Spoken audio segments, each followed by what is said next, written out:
कहानी की शुरुआत होती है एक लड़की से जिसका नाम था रोशनी।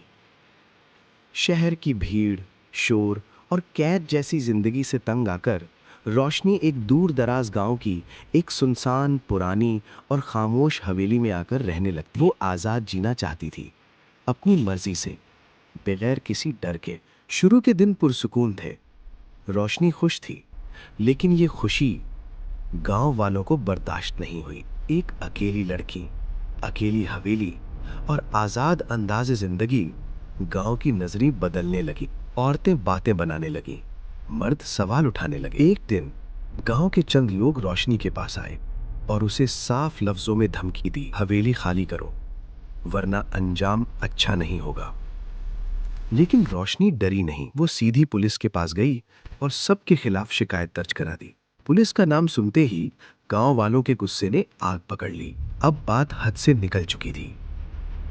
उसी रात उन्होंने एक खौफनाक फैसला किया।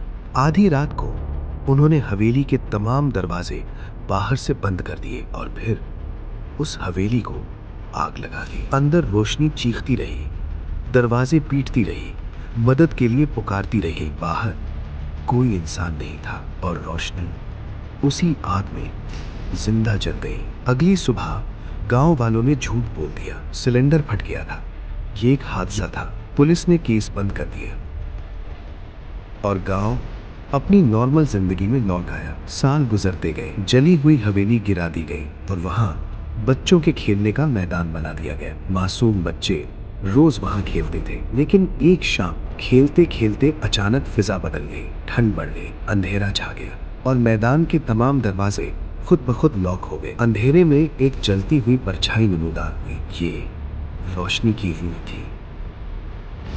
वो बच्चों को नुकसान नहीं पहुंचा रही थी, वो बस दरवाजों की तरफ देख रही थी।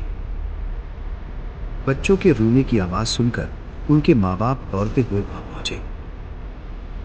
ये वही लोग थे जिन्होंने बरसों पहले रोशनी को आग में जलाया था। रोशनी को बच्चे नहीं चाहिए थे, उसे अपने गुनहगार चाहिए थे। जैसे ही वो लोग आगे बढ़े, जमीन दहलने लगी और हवेली से आग के शोले निकल आए। वो चीखते रहे, भागते रहे, लेकिन दरवाजे नहीं खुले।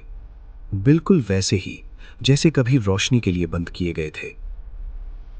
चंद लम्हों में सब कुछ खत्म हो गया। अगली सुबह वहां सिर्फ राख का ढेर था, न आग न चीखें। कहा जाता है रोशनी को आखिरकार सुकून मिल गया, क्योंकि जुल्म चाहे कितना ही पुराना क्यों ना हो, उसका अंजाम एक दिन जरूर होता है।